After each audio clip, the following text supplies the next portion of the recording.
Retornamos com o Expressão Nacional, que hoje debate a política externa do governo brasileiro. Eu gostaria agora de fazer uma rodada bem rápida com relação à política externa como um todo. Houve uma mudança de rumos inegável, que é reconhecida até internacionalmente pelos principais analistas. Essa mudança tem sido positiva, há várias contradições aí dentro, há muita crítica, a posição brasileira com relação ao Irã, por exemplo, é extremamente polêmica. Ainda essa semana eu via uma entrevista de um analista político norte-americano com críticas duras à forma com que o Brasil está tratando esse tema, está pleiteando um assento no Conselho de Segurança e, ao mesmo tempo, está apoiando uma política que é muito de difícil absorção pelos riscos que ela poderia acarretar do ponto de vista da natureza dos armamentos nucleares que poderiam ser desenvolvidos pelo Irã. Arbex, na sua opinião, nós estamos no caminho certo? Eu acho que é um caminho mais ou menos errático.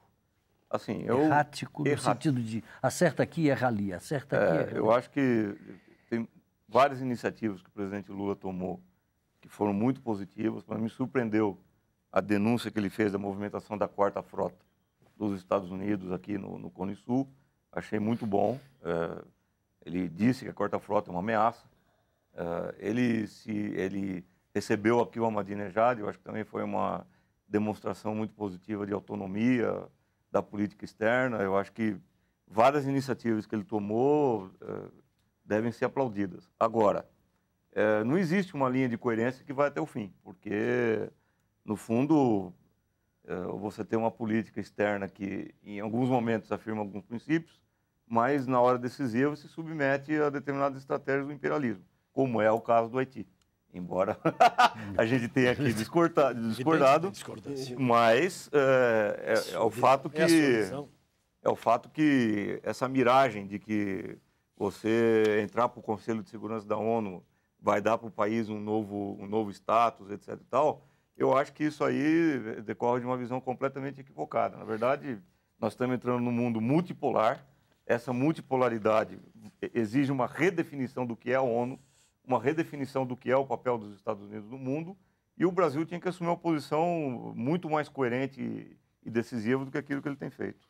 Deputado Ivan Valente, na sua opinião, essa posição brasileira é errática, como sugere o Arbex? Por exemplo, com relação à questão do Irã, vamos ficar só na questão do Irã por enquanto, só para a gente esgotar esse tema. O apoio do Brasil à política nuclear iraniana de Ahmadinejad. Como é que o senhor vê isso?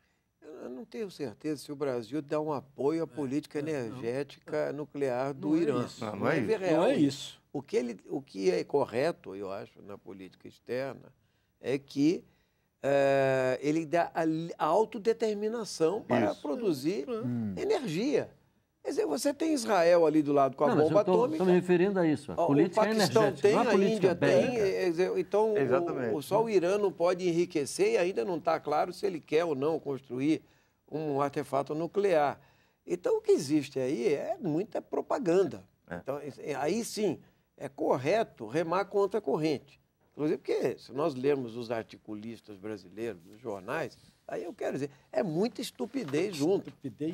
Não é nem eu acho assim, é uma cobertura absurda. É uma opção. E internacionalmente também. Então, nesse caso, o Brasil tem, na minha opinião, não que ele deva apoiar o programa nuclear ou coisa do tipo, mas até porque eu sou favorável ao desarmamento. Ele deve lutar por uma luta o desarmamento americano, russo, global, entendeu? E tal.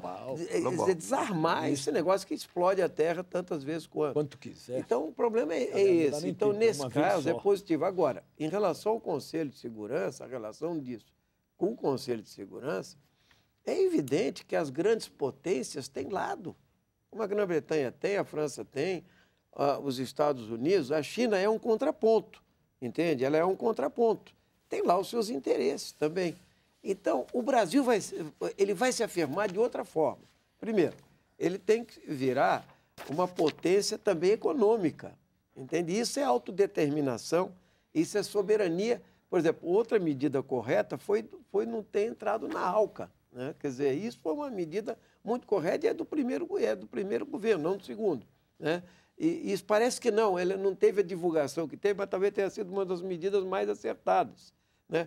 Mas o Brasil, às vezes, por exemplo, ele não... Por exemplo, a instalação das bases na Colômbia americana mereceria uma condenação frontal. Frontal, claro. Frontal, entende? E o governo Lula, aí ele vai mais de leve e tal, entende? Porque ele não quer fazer o embate, porque aquilo, o que aconteceu é que desmobilizaram a base aérea de Manta, no Equador, quer dizer, uma atitude corretíssima do Rafael Correa, e os Estados Unidos quiseram compensar, aí entraram com a questão da quarta frota e etc., que aí sim o governo foi no sentido correto de dizer, ó, estão rearmando algo que já estava desarmado lá atrás. Agora eu queria... Aliás, então, por exemplo, só uma coisa, em relação à Manta no Equador.